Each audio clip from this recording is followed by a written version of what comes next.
प्राचीन समय की बात है। एक समुद्र के किनारे एक गुरु अपना आश्रम बनाकर रहा करते थे। हजारों शिष्य उनसे ज्ञान ग्रहण करने के लिए दूर दूर से उनके पास आकर रहते थे। गुरु का ज्ञान देने का तरीका भी बड़ा ही अनोखा था। शुरुआत में वो अपने शिष्यों को उपदेशों के माध्यम से ज्ञान देते थे। उसके बाद वो अपने शिष्यों को उस ज्ञान का अनुसरण करने के लिए कहते थे। उस ज्ञान को अपने व्यवहारिक जीवन में उतारने को कहते थे। एक बार उस आश्रम में एक सम्राट अपने बेटे को लेकर पहुंचा। उस सम्राट ने उस गुरु से प्रार्थना की कि आप मेरे बेटे को अपने आश्रम में रहने दें और अपने तरीके से उसे ज्ञान दे। उसे इस आश्रम में बिल्कुल भी ऐसा नहीं लगना चाहिए कि वो किसी सम्राट का बेटा है। उसे बिल्कुल साधारण शिष्यों की तरह ही ज्ञान देने की कृपा करें। गुरु ने मुस्कुराते हुए कहा कि सम्राट ज्ञान इसी तरीके से लिया जा सकता है। अगर तुम अपने आप को दूसरों से बड़ा समझोगे तो तुम ज्ञान ग्रहण नहीं कर पाओगे। अगर तुम्हें ज्ञान ग्रहण करना है तो तुम्हें दूसरों की तरह अपने आप को साधारण समझना होगा। यही ज्ञान ग्रहण करने की सबसे पहली सीढ़ी होती है। तुम निश्चिंत रहो, आज से तुम्हारे बेटे की जिम्मेदारी मेरे कंधों पर रही। ये कहकर गुरु सम्राट के बेटे को अपने साथ लेकर समुद्र के किनारे टहलने के लिए निकल गए। आश्रम के बाकी सभी बच्चे उस सम्राट को देख रहे थे। सम्राट अपने बेटे को अपने रथ पर बिठाकर लाया था, जिससे सभी बच्चे समझ गए थे कि ये लड़का सम्राट का बेटा है। इसी वजह से आश्रम के सभी बच्चे सम्राट के बेटे की तरह आकर्षित हो गए थे। जब गुरु सम्राट के बेटे को लेकर समुद्र पर टहल रहे थे तो सम्राट का बेटा अचानक फूट फूट कर रोने लगा, क्योंकि अभी वो सिर्फ 12 वर्ष का था और 12 वर्ष की आयु में उसके पिता उसे अपने से दूर छोड़कर चले गए थे। ये सदमा वो बच्चा सहन नहीं कर पा रहा था। वो नहीं समझ पा रहा था कि उसके पिता उसकी भलाई के लिए उसे उस गुरु के पास छोड़कर गए हैं। उसे रोते हुए देखकर गुरु ने कहा कि बेटा, मैं तुम्हें चुप नहीं करूंगा। हो सकता है कि आज मैं तुम्हारे आंसू पोंछ दूं, लेकिन कल तुम फिर अपने आप को अकेला पाओगे।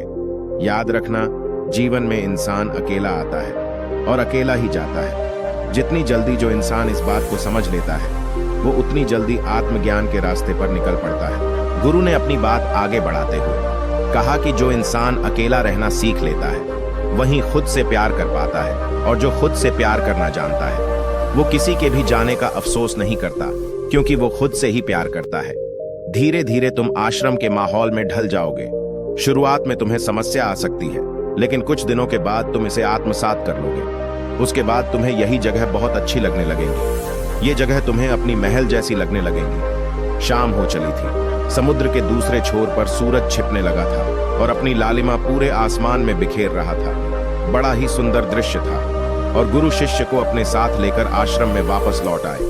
उस शिष्य को भी थोड़ी सांत्वना मिली, क्योंकि गुरु की आंखों में एक अभूतपूर्व शांति झलक रही थी। और जब हम किसी एकांतवासी गुरु की आंखों में वो शांति देख लेते हैं तो हमारे हृदय से भी सारा भार हट जाता है।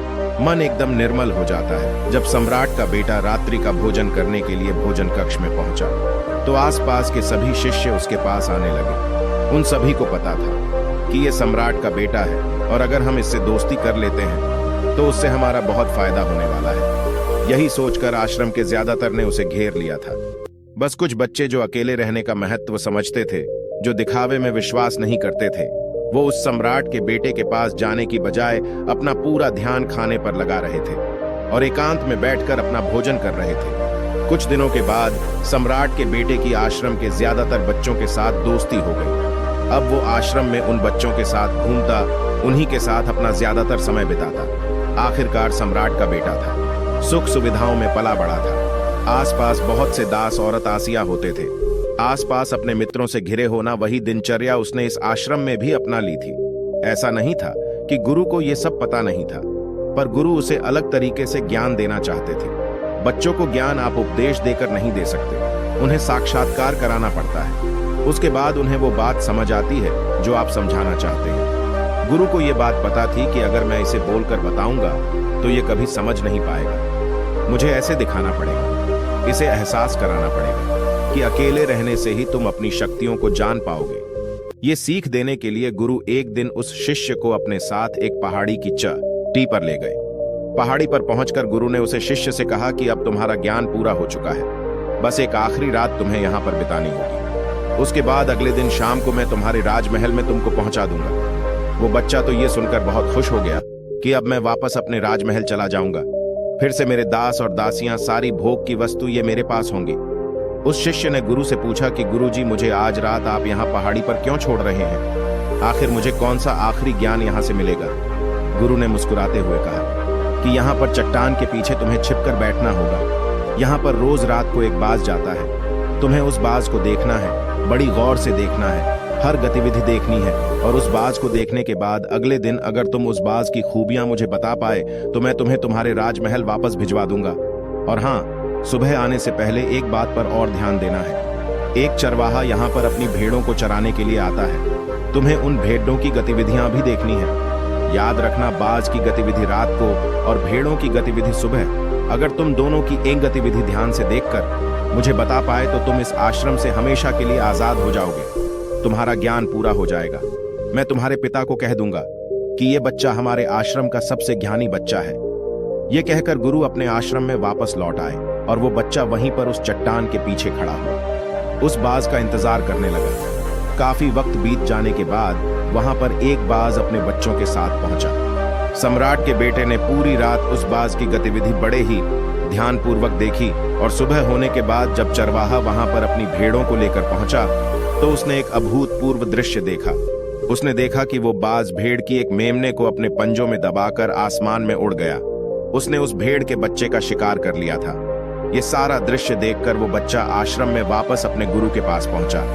इससे पहले कि गुरु उससे कुछ पूछते, उसने गुरु को प्रणाम करते हुए कहा कि गुरुदेव, आप आश्रम के सभी बच्चों को यहाँ पर बुला लीजिए। मैं सब लोगों को बताना चाहता हूँ कि मैंने क्या देखा।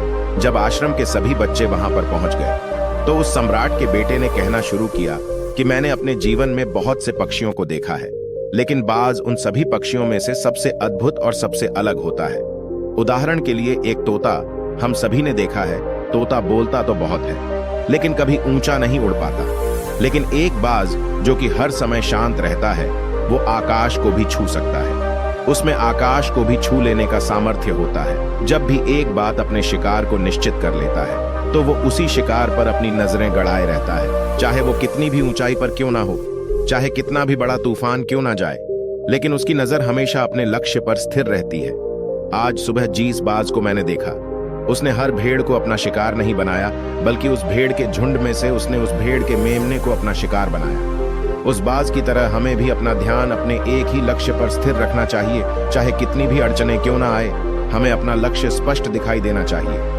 10-20 अलग अलग लक्ष्यों में अपनी ऊर्जा बर्बाद करने की बजाय हमें किसी एक लक्ष्य पर पूरी एकाग्रता के साथ ध्यान देना चाहिए।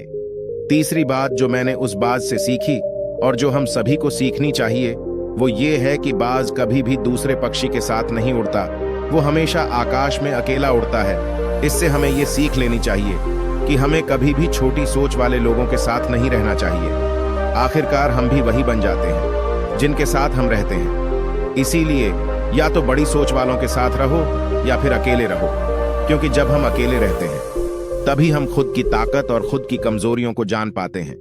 कमजोरियों को जानकर उनको दूर कर सकते हैं और अपनी ताकत को जानकर उसका सही इस्तेमाल कर सकते हैं, लेकिन वो तभी संभव होगा जब हम अकेले रहना सीखेंगे। चौथी सीख जो हमें एक बाज से लेनी चाहिए कि एक बाज हमेशा अपनी सीमाओं से ऊपर उठकर उड़ता है। जब तूफान आता है तो हर एक पक्षी अपने घोंसले की तरफ भागता है, खुद को छुपाने की जगह ढूंढता है, लेकिन बाज ऐसा कुछ भी नहीं करता। वो खुद की सीमाओं को तोड़कर बादलों से भी ऊपर उड़ने का प्रयास करता है।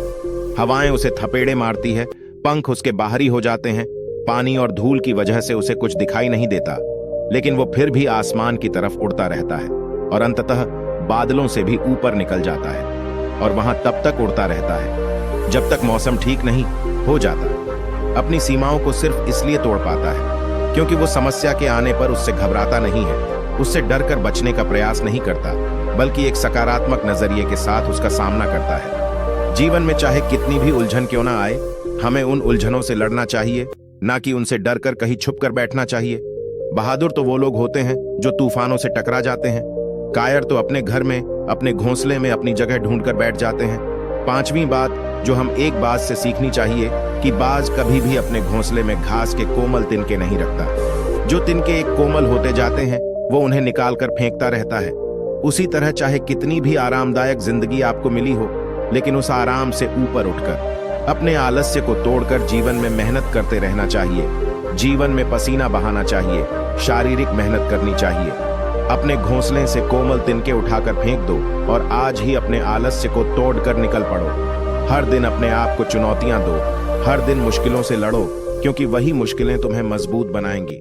जंगल के राजा शेर को भी झुंड बनाकर शिकार करते हुए देखा जा सकता है, लेकिन बाज हमेशा अकेला शिकार करता है, क्योंकि वो जानता है कि भीड़ हौसला तो देती है मगर साहस छीन लेती है। आदमी को हमेशा अकेले ही आगे बढ़ना होता है। यही कारण होता है कि वो जल, थल और नभ सभी जगहों पर अपने शिकार का परचम लहरा सकता है। बाज की उम्र लगभग 70 साल की होती है, लेकिन 40 साल में ही उसका शरीर बूढ़ा हो जाता है। नाखून उसके पैरों में धंसने लगते हैं, पंख उसके शरीर में चिपक जाते हैं, उसकी चांच मुड़ जाती है, उसका शरीर भारी हो जाता है। ऐसी स्थिति में शिकार करना तो क्या उड़ने की भी हालत नहीं रहती उसकी। ऐसे में उसके पास सिर्फ 2 विकल्प होते हैं। पहला, या तो वह खुद की इस अवस्था को स्वीकार कर ले और भूखा प्यासा मर जाए या किसी दूसरे जानवर का शिकार बन जाए, और दूसरा विकल्प ये होता है कि वो 6 महीने एक बहुत ही दर्दनाक प्रक्रिया से गुजरे और खुद को फिर से पहले जैसा मजबूत ना ले। लेकिन बाज तो बाज है, वो दूसरा विकल्प चुनता है। इसके लिए वो खुद को एक बहुत ही ऊंचे पहाड़ पर ले जाता है, जहां वो पहले अपनी चोंच से अपने सारे पंख खींच खींच कर उखाड़ देता है और फिर चट्टान पर पैर मार मार कर अपने पंजे तोड़ देता है।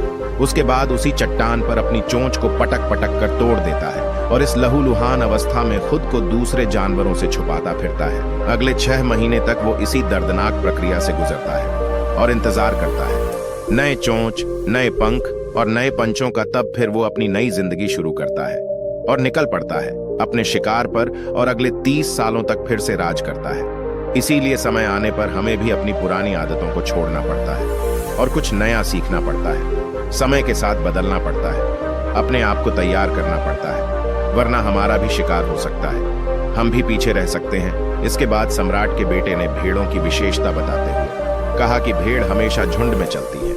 उन्हें झुंड में एक साथ चलने से हिम्मत मिलती है, लेकिन जैसे ही उन पर शिकार होता है वैसे ही वो भीड़ तितर बितर हो जाती है और उस पूरी भीड़ में से एक भी भेड़ अपने साथी की मदद करने के लिए वापस नहीं लौटती। इससे हमें ये सीख मिलती है कि हमारे साथ कितने भी लोग खड़े हो, किसी पर भी यकीन नहीं करना। यकीन करना तो खुद पर करना, क्योंकि बुरा समय आने पर वो भीड़ कब तितर बितर हो जाएगी आपको पता ही नहीं चलेगा। गुरु को प्रणाम करते हुए सम्राट के बेटे ने अपने गुरु से कहा कि गुरुदेव, अगर मुझसे कोई सीख रह गई हो तो कृपया करके आप बताने की कृपा करें।